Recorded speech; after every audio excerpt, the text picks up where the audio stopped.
je sais plus combien. J'espère que vous allez bien, j'espère que vous n'avez pas trop chaud. À Lyon, ça fait quelques jours qu'il fait vraiment chaud et aujourd'hui c'était le début de la fin, il a fait 35 degrés, il faisait une chaleur complètement dingue et j'ai eu la bonne idée avec une copine d'aller me promener en ville on a bien cramé. Heureusement on avait pensé à la crème solaire, pensez à vous protéger et à mettre de la crème solaire.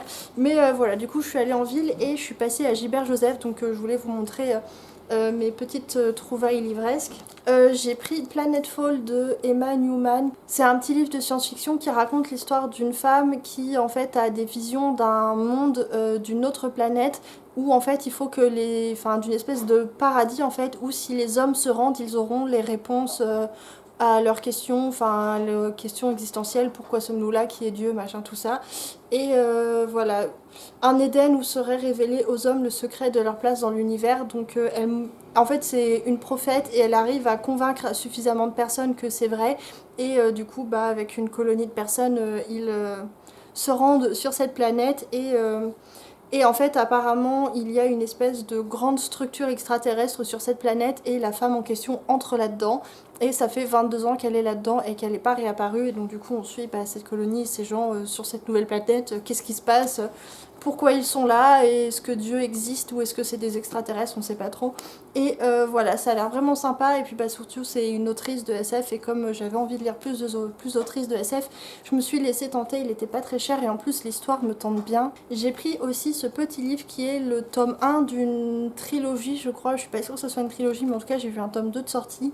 Mais voilà, c'est Les meurtres de Molly Southbound de Ted Thompson. Ted Thompson, c'est un auteur qui est né à Londres et qui est d'origine nigériane et c'est aussi celui qui a écrit Rosewater, qui est un roman de SF que j'avais commencé à lire et malheureusement j'avais pas trop accroché, donc je l'ai arrêté en cours de route. Je m'étais arrêtée à la page 175, à la moitié du livre. J'aurais pu pousser un peu mais bref, ça m'avait pas trop c'est pas que j'aimais pas, c'est que j'étais juste pas, c'était pas trop le moment et ça me plaisait pas plus que ça, mais je pense que j'aimerais bien me motiver quand même pour savoir ce qui se passe, pour avoir la suite de ce livre, mais bref. Et donc du coup, j'ai pris ce petit livre-là. C'est une histoire qui a l'air vraiment bizarre. C'est l'histoire d'une jeune fille qui est frappée par une malédiction et du coup, il y a des règles qui lui ont imposé ses parents. Si tu vois une fille qui te ressemble, cours et bats-toi. Ne saigne pas. Si tu saignes, une compresse le feu du détergent. Et voilà, donc il y a une malédiction, il y a quelque chose qui est lié au sang. Donc je me demande si c'est pas une histoire un petit peu vampiresque ou quelque chose comme ça, mais en tout cas ça a l'air trop cool et ça m'intriguait énormément. Donc voilà, j'ai pris ça et je pense que celui-ci je vais le lire vite parce que vraiment il m'intrigue beaucoup. Et j'ai trop hâte de savoir de quoi ça parle. Est-ce que c'est une histoire de vampire ou est-ce que c'est... Ouais, ça doit être quelque chose un peu vampiresque, fantastique, parce que ça a gagné le... Enfin, le livre était finaliste du prix Shirley Jackson. Et Shirley Jackson, que j'ai lu il n'y a pas très longtemps aussi, donc je vais pouvoir vous en parler après, c'est une autrice de fantastique. Donc ça doit être lié à ça, ça doit être du fantastique horrifique un peu. En tout cas, ça a l'air très cool. Et j'ai pris ça. Qui a l'air vraiment trop bien. Alors c'est écrit que c'est de la science-fiction, mais au vu du résumé, ça a l'air d'être un peu à la croisée des genres entre science-fiction et fantasy, ce qui est en général mes romans préférés, donc j'ai trop hâte de le lire. En fait, c'est l'histoire de la Terre où il y a une espèce de fléau, de catastrophe qui est tombée de la Lune et qui a ravagé la Terre, et les hommes se sont réfugiés dans les souterrains, oui c'est ça, dans des bastions souterrains, et ensuite le fléau, les monstres, ou je sais pas trop quoi, on dirait des monstres quand même, sont remontés sur la Lune et petit à petit les hommes ont pu reprendre possession de la Terre qui est devenue sauvage et un petit peu étrange. Et donc c'est un univers un petit peu étrange parce qu'à la fois il y a des restes de la modernité, donc des armures cybernétiques ils disent, mais sûrement d'autres choses, et en même temps on est retombé dans un univers un peu médiéval. Ça a l'air trop bien, j'ai trop hâte de le lire. Quand est-ce que j'ai dit que j'arrêtais d'acheter des livres? Toutes les semaines en fait, je dis j'arrête d'acheter des livres et toutes les semaines j'échoue, mais bon voilà, c'est pas très grave. Juste cette fois il faut vraiment que j'arrête d'acheter des livres parce qu'on va déménager, il va falloir mettre tout ça dans des cartons. Mais voilà, donc voilà pour mes derniers achats. Je voulais aussi vous parler de mes dernières lectures. Je crois que la dernière fois que je vous avais parlé, j'étais en train de finir Le Passage de Justin Cronin et du coup voilà, c'est chose faite, je l'ai terminé, c'était trop bien. Très bonne relecture, très bon livre, vraiment je vous le recommande. Et j'ai lu juste après, je vais le chercher. Et du coup, juste après, j'ai lu Nous avons toujours vécu au château de Shirley Jackson, qui est un petit livre fantastique, mais un peu... ils le mettent dans la collection thriller, c'est ça. Mais c'était trop cool. Alors je m'attendais à une dimension fantastique plus exacerbée parce que l'autrice est connue pour ça. On suit l'histoire d'une famille, enfin surtout des sœurs, et notamment de la fille cadette qui s'appelle Marie-Catherine Blackwood et qui en fait a une sœur qui s'appelle Constance et un oncle, enfin un oncle ça, qui s'appelle Julian, et ils vivent dans une maison, dans une espèce de manoir château qui est la maison Blackwood, dans un village, et en fait on découvre au fur et à mesure qu'ils sont pas du tout aimés dans ce village, les villageois les détestent. Et on sait pas trop pourquoi, on apprend au fur et à mesure en fait qu'il y a une histoire de meurtre auquel serait liée cette famille et notamment les deux sœurs en fait, donc Marie-Catherine et Constance. Et donc en fait le roman va nous faire suivre les héroïnes et au fur et à mesure on va apprendre ce qui s'est passé dans cette famille, pourquoi tous les autres sont morts et pourquoi les villageois les détestent.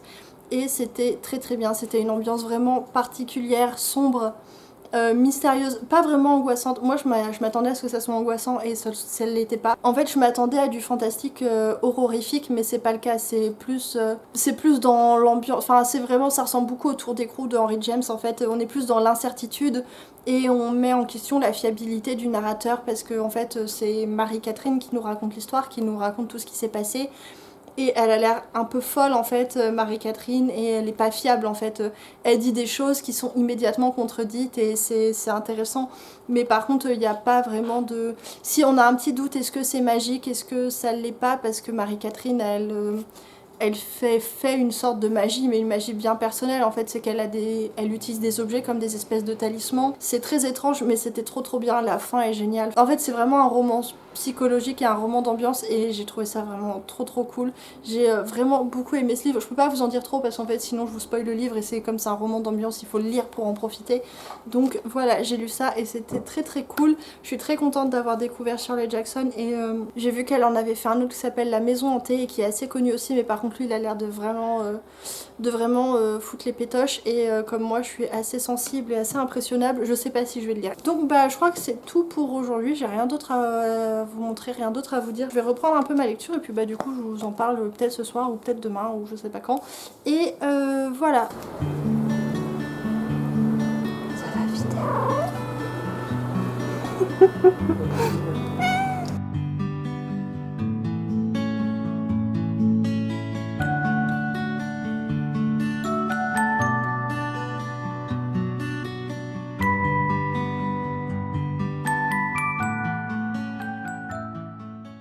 Bonjour tout le monde, on est vendredi, il est quelque chose entre 17h et 18h.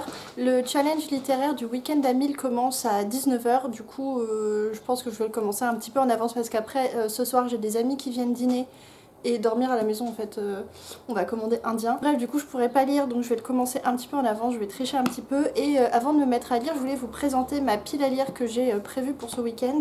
J'ai prévu... Ah Hop. J'ai prévu tout ça, enfin j'ai sorti tout ça de ma bibliothèque. Celui-ci il faut que je le lise parce qu'après il faut que je le rende à un copain, ça fait déjà super longtemps qu'on l'a à la maison et j'ai toujours pas lu donc il faut que je le lise. C'est la BD Au-delà des décombres de Zéro Calcaré, je sais pas comment ça se dit. Dans un tout autre registre j'ai sorti Contes et légendes, non juste Légendes de Bretagne de Xavier Husson aux éditions Balles du Continent, qui est un petit livre illustré avec voilà. Qui est un petit livre illustré voilà, qui raconte des légendes bretonnes. J'avais très envie de le lire.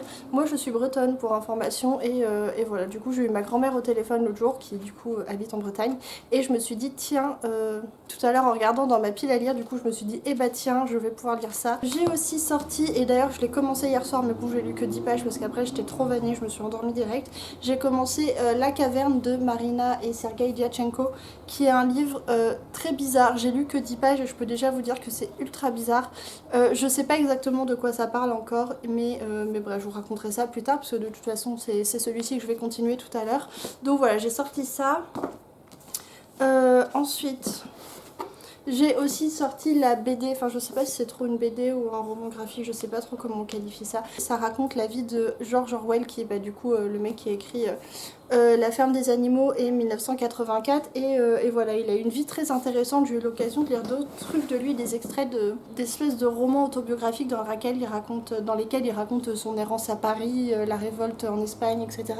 Et ça m'intéressait beaucoup du coup de découvrir plus de choses sur lui, de découvrir sa vie. Ensuite j'ai sorti 2 romans et je pense pas que je vais avoir le temps de lire les deux, en fait je vais probablement devoir choisir entre l'un des deux. J'ai sorti Le Prix d'Alaya de Magali Segura qui est de la fantasy et de la fantasy plutôt orientale si je me trompe pas. Et j'ai aussi sorti ce livre que j'ai acheté hier et dont je vous ai déjà parlé, donc du coup je vais pas vous en reparler.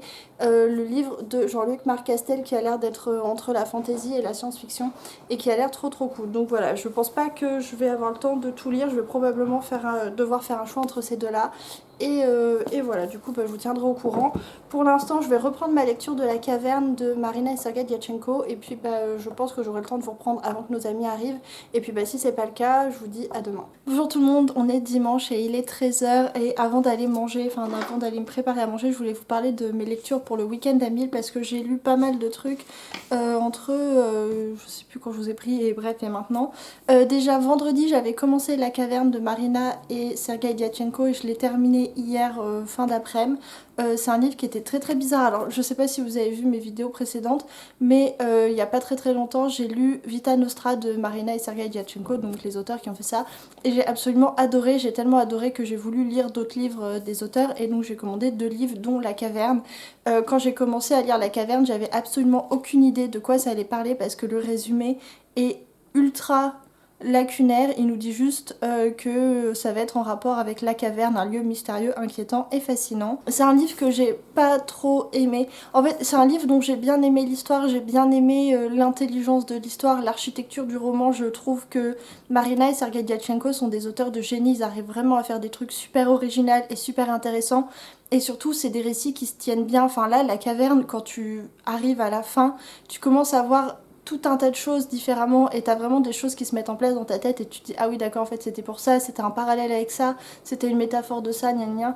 Et à la fin tu te dis que c'était trop cool, mais même si j'ai trouvé que c'était super intéressant, et je dois quand même dire que l'expérience de lecture était pas folle. Enfin en fait je trouvais ça intéressant mais à lire c'était pas forcément ultra agréable, j'étais pas à fond dedans en fait, et je dois même dire que les 100 dernières pages, c'est un livre qui fait 400 pages, les 100 dernières pages je les ai même lues en diagonale parce que j'en avais marre, je voulais avoir le fin mot de l'histoire, mais j'étais saoulée en fait. Donc bref, on est dans un univers où il y a, dans un univers qui ressemble énormément au nôtre, à la différence près qu'il y a dans cet univers une espèce de second monde qui s'appelle la caverne, qui est une espèce d'univers parallèle où les gens vont la nuit quand ils dorment, quand ils rêvent. Et la caverne c'est un lieu très spécial parce que c'est un lieu où tout le monde va en fait, on peut pas y échapper, tout être vivant va à la caverne. Je crois qu'ils y vont toutes les nuits mais on s'en rappelle pas forcément, mais bref.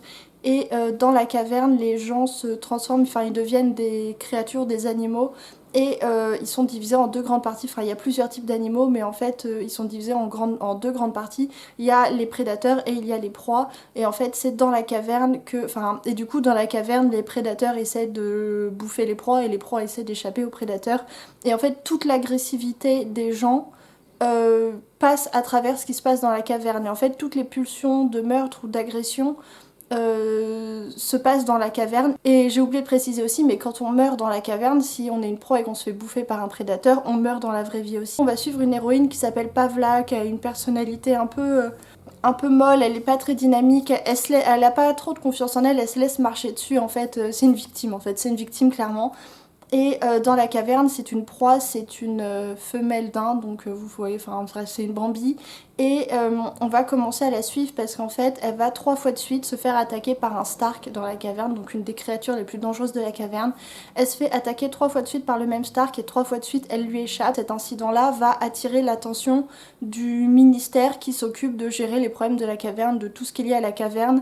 Et en fait, il y a des gens du ministère qui vont vouloir faire des recherches sur Pavla pour découvrir pourquoi elle a réussi à échapper 3 fois de suite au monstre et comment c'est possible et si c'est possible de le répéter. C'est un personnage qui est pas hyper sympathique en fait, elle est tellement mollassonne et un peu naïve, un peu... En fait on a l'impression qu'elle est un peu plate à l'intérieur, qu'il se passe pas grand chose, et du coup c'est assez pénible. C'est un roman qui a plusieurs niveaux de lecture, et si on veut vraiment profiter de l'expérience de lecture à fond, il faut s'investir psychologiquement et intellectuellement et essayer de déchiffrer, d'essayer de comprendre tel truc c'est la métaphore de quoi on nous parle réellement, parce qu'en fait c'est un livre qui parle de l'agressivité, des pulsions d'agressivité, de l'inconscient, de la société, et tout un tas de trucs, de qu'est-ce que c'est que l'humanité, enfin bref. J'ai l'impression que c'est assez typique de ces deux auteurs, parce qu'en fait lui, Sergueï Diatchenko, il était psychiatre, et du coup ça se ressent énormément dans les textes, puisque dans Vita Nostra et dans celui-ci, parce que vraiment on s'intéresse au fond de la pensée de l'homme, et là enfin on parle de l'inconscient en fait, et du coup c'est intéressant, mais en même temps j'avais pas envie trop de faire d'efforts intellectuels pour déchiffrer, pour essayer de... Ouais, je me suis pas hyper investie dans ma lecture, et du coup je crois que je suis passée un petit peu à côté. Mais voilà, c'était sympa, c'était vraiment original. C'est un livre qui est... en fait, c'est un livre, quand tu lis, tu sens qu'il y a de la profondeur et qu'il faudrait y réfléchir davantage. Donc voilà, j'avais pas envie de faire cet effort-là, mais bref, du coup, c'est un livre que j'ai aimé quand même. Enfin, j'ai aimé l'intelligence du livre, j'ai aimé de quoi il parlait, je l'ai trouvé hyper original, il y a des choses qui sont vraiment super cool à l'intérieur. Mais par contre, j'ai pas forcément méga apprécié de le lire, donc voilà. Ensuite, après avoir terminé La Caverne, j'ai eu envie de lire quelque chose d'un petit peu plus léger avant de m'endormir, et du coup, j'ai lu L'Atelier des sorciers tome 6 que j'étais allée acheter le matin même, enfin l'après-midi. Et voilà, c'était très très cool. Du coup, bah, je vais pas vous en parler parce que sinon je vais vous spoiler ce qui se passe, mais c'était vraiment trop cool. J'adore ce manga, j'adore les dessins sont vraiment super beaux, l'histoire est trop cool. J'aime bien parce que là, dans ce tome 6, on visite encore un nouveau lieu. Dans les tomes précédents, déjà, on commence à bouger, on va dans d'autres endroits. Et là, on visite un lieu important pour les sorciers, et c'est très cool parce qu'on va commencer à en apprendre un petit peu plus sur les personnages. Et notamment, on va apprendre des choses sur Agathe et sur Maître Kieffray. Et donc c'est vraiment très cool, j'ai beaucoup aimé ce tome et j'ai hâte de lire la suite, parce que comme à chaque fois, à la fin on termine sur un truc où on se dit mais qu'est-ce qui va se passer, et bref, c'était trop cool. Du coup hier soir, en cumulant ces deux lectures, j'en étais à 580 pages, un truc comme ça. Et ce matin, je me suis réveillée et j'ai lu Au-delà des décombres de Zéro Calcar, ou Zéro Calcaré, je sais pas comment ça se dit, qui est une BD, enfin un truc, un roman graphique autobiographique. Du coup, il va raconter sa vie parce que depuis qu'il a du succès, on le sollicite énormément pour intervenir, pour militer. En fait, on lui demande de faire des dessins pour tout un tas de causes, pour les Kurdes, pour tout un tas de causes humanitaires, et en fait, il n'ose pas dire non, il se sent coupable d'avoir réussi alors que certaines autres personnes n'ont pas réussi, et du coup, il n'ose pas dire non et il accepte tout, même des choses qui lui font pas envie. En fait, il se sent coupable et il se sent obligé, et bref, la BD raconte un petit peu ça, raconte son histoire avec ses amis d'enfance, raconte lui comment il doit réussir à sortir de ce sentiment de culpabilité constant, et c'était vraiment très cool. C'était une BD qui était très humaine, et vraiment je l'ai trouvée assez touchante. Enfin bon, bref, j'ai beaucoup aimé. Les dessins sont assez cool aussi, j'aime bien. Après je pense que ça va pas plaire à tout le monde, mais ouais, bon, là elle a une tête illuminée, la fille, en plus. Et donc voilà, donc après avoir lu Zéro Calcar, Au-delà des décombres, j'en suis à un peu moins de 800 pages de lu. Je crois que je suis à 770 ou 780 pages. Donc voilà, là je vais aller me faire à manger parce que j'ai faim. J'ai aucune idée de ce qu'il y a dans le frigo, mais je finirai bien par trouver quelque chose. Et puis voilà, je vous dis à tout à l'heure. Recoucou tout le monde, ça y est, j'ai mangé, et du coup je m'apprête à commencer ça. C'est le prix d'Alaya de Magali Segura, c'est de la fantaisie orientale, et ça a l'air pas mal du tout. Il fait 480 pages, du coup je pense pas que je vais tout lire ce soir, enfin quoi que j'en sais rien. Il est quelle heure? Il est 14h30, donc oui, si en fait ça se trouve je vais tout lire ce soir. Genre, bref, je commence ça, et puis bah, je vous en dis plus quand j'aurai un petit peu avancé. Bon, je vous cache pas que ça risque d'être compliqué d'atteindre les 1000 pages pour ce week-end, puisque j'ai lu 60 pages et je me suis endormie comme un gros sac dans mon canapé. Donc là il est 19h. J'ai dormi toute l'après-midi, c'est n'importe quoi. Du coup, je pense que c'est râpé, franchement. Je pense que c'est râpé pour atteindre les 1000 pages. Il fait trop chaud, voilà. Je vais ouvrir les fenêtres, allumer le ventilateur. Je vais essayer de reprendre ma lecture. Mais à mon avis, il y a des chances pour que je repique du nez. Mais bon, c'est pas grave, voilà, je vais faire ça. Je reprends peut-être plus tard pour vous reparler de ceci. Et puis voilà. On est mercredi, il est midi, je voulais vous reprendre pour faire le bilan du week-end d'Amil. Je viens juste ce matin, j'ai terminé ça, le prix d'Alaya de Magali Segura, c'est le tome 1. Et j'ai mis du coup 3-4 jours à le lire, parce que j'ai pas aimé en fait, et je me demande bien pourquoi j'ai continué jusqu'au bout, parce que dès le début j'ai commencé à sentir que ça me plairait pas trop. On est dans un univers de fantasy un petit peu oriental, enfin c'est à dire qu'on est sur une île ou un continent qui était désertique, mais qui grâce à un événement magique assez important est devenu plus vert en fait. Maintenant il y a de la pluie qui tombe, donc c'est un ancien désert, mais il y a encore voilà des... Mais c'est très orienté fantasy orientale, les femmes sont drapées dans des voiles, ce genre de choses, et il y a notamment ce genre de créatures, de lions des sables un petit peu, voilà. L'univers est vraiment chouette, il y a de la magie, il y a des sorciers, donc les sorciers sont séparés entre sorciers majeurs et sorciers mineurs, donc les sorciers avec beaucoup de pouvoir et les sorciers avec peu de pouvoir. Et pour équilibrer le pouvoir des sorciers, parce que les sorciers ont tendance à être des personnes assez malveillantes, il y a un ordre de personnes qui s'appelle les guerriers de l'acier. Parce qu'en fait les sorciers sont très vulnérables à l'acier, ça les fait beaucoup souffrir et ça annule leur magie.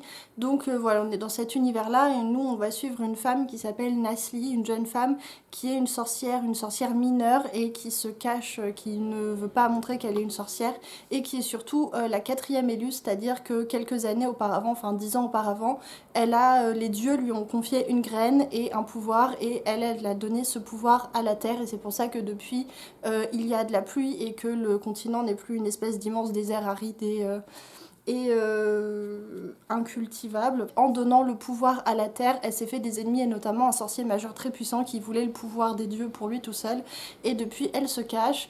Elle se cache de tout le monde, notamment pour protéger son fils, parce qu'en fait, pendant qu'elle était dans sa quête magique là, elle s'est rapprochée d'un homme qui était du coup un guerrier de l'acier, et tous les deux ils ont eu un enfant et elle lui a pas dit, enfin bref il l'ignore. Un jour l'enfant s'enfuit pour retrouver son père, comment il s'appelle? Gélis, ouais Gélis. Il s'enfuit pour retrouver son père, et puis il retrouve son père comme par magie, il tombe dessus quasiment 3 pas après s'être enfui. Et voilà, du coup elle va chercher à le retrouver, mais en essayant de le retrouver elle va s'attirer des ennuis, et du coup ils vont se recroiser, se retrouver, tout en étant poursuivis par le très méchant sorcier qui veut la retrouver et la tuer aussi. Mais donc voilà, j'ai beaucoup aimé l'univers, j'ai trouvé ça très original, j'ai vraiment l'univers, j'ai bien aimé. Par contre l'histoire en elle-même, j'ai pas aimé, je l'ai trouvée plate, attendue. J'aimais pas les personnages, j'étais pas attachée aux personnages, je les trouvais, les dialogues, je les trouvais plats aussi. J'aimais pas les personnages, j'aimais pas leur relation entre eux. L'enfant, je le trouvais insupportable, je trouvais que ses réactions étaient absolument pas crédibles. J'ai pas aimé en fait, voilà, juste j'ai pas aimé. Je suis désolée pour ceux qui ont bien aimé, mais moi du coup avec moi ça l'a pas fait du tout. Et voilà, mais je voulais aussi vous prendre parce que comme vous pouvez le constater sur le côté, j'ai commencé à faire des cartons. On déménage bientôt, et j'ai commencé à faire des cartons de livres, et j'ai notamment fait un énorme tri dans la bibliothèque, et j'ai mis de côté quelques livres parce que je pensais vous les... Et en fait vous les faire gagner, vous les donner, parce que... attendez, je vous montre. Alors, donc voilà le chantier. Tout ça c'est des cartons de livres, donc à mon avis ça va être une belle galère pour tout descendre, les escaliers et tout. J'ai juste gardé ces livres là qui sont ma pile à lire en ce moment, enfin les livres qui me font envie. J'aurais pu faire encore un petit peu de tri, mais j'avais la flemme. Ça c'est des livres que je vais donner à ma librairie, ça c'est des livres que j'essaie de vendre sur le bon coin, ça aussi, ça aussi. Ça c'est ceux que je vais vous faire gagner. Je voulais vous faire gagner ceux-là. Donc je vais me remettre sur la table là-bas, et puis je vais vous les présenter un petit peu. Je vais pas trop m'attarder sur le résumé, je vais vous mettre les liens des résumés dans la barre d'infos. Pour gagner les livres, du coup, j'ai pas envie de faire un truc compliqué. Je pense qu'il y a pas de condition. En fait, si, la seule condition, c'est que vous acceptez de me donner votre nom et votre prénom pour que je puisse vous l'envoyer. Et j'envoie par Mondial Relais exclusivement, parce que la poste en ce moment, c'est une vraie galère. Faut faire 20 minutes de queue pour y accéder. Donc j'ai pas du tout envie de m'emmerder avec ça. Donc je les déposerai en relais colis. Donc si vous voulez participer, il faut pouvoir me donner je vous demanderai le nom de votre relais colis auquel vous voulez que je vous les envoie. Donc bref, pas de conditions particulières, même si évidemment je suis pas contre que vous vous abonniez, que vous laissiez des commentaires, ou que vous vous abonniez à mon Instagram aussi, parce que je poste parfois sur Instagram, enfin bon bref, pas de conditions. Bref, alors je vous présente ça. Donc je vous propose donc de récupérer ces deux-là, donc c'est le tome 1 et le tome 2 de la saga L'Ère des Miracles de Richelle Méhad, mais je sais pas comment ça se dit, qui est l'autrice de Vampire Academy. Moi je les ai lus il y a quelques temps déjà, il y a plusieurs années, et je me souviens que j'avais bien aimé. Donc voilà, c'est juste que je vais pas les relire, mon copain va pas les relire non plus, enfin personne autour de nous va les relire, donc autant que vous puissiez les récupérer, je vous enverrai les deux en même temps. Donc là c'est à gagner, c'est les deux tomes en même temps. Voilà, dans mon souvenir c'est un peu dans le style de Covenant, de Jennifer et l'Armentrout. Donc voilà, pour ceux que ça intéresse, il y aura ça. Et ensuite, il y a ces 3 là que j'enverrai séparément. Donc du coup, vous pourrez postuler pour celui postuler.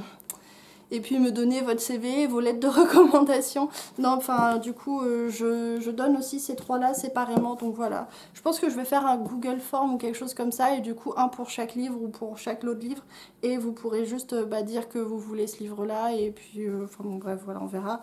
Je donne du coup aussi Légende de David Gemmell, donc dans les éditions 10 ans de Brajlon. Waylander aussi de David Gemmell dans les éditions Brajlon. C'était tout Brajlon en fait.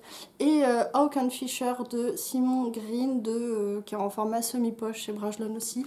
Et puis voilà, par contre si vous gagnez 2 fois le même livre, peut-être que je ferai gagner quelqu'un d'autre. Et voilà, enfin bref, j'ai pas encore trop décidé, mais je mettrai les informations en barre d'infos. Et donc voilà, je crois que c'est tout ce que j'avais à vous dire. Donc voilà, je vais aller mettre ces livres de côté avant de les mettre par inadvertance dans un carton. Et puis bah voilà, je vous souhaite de bonnes lectures. N'hésitez pas à vous abonner, à laisser un commentaire et à vendredi prochain.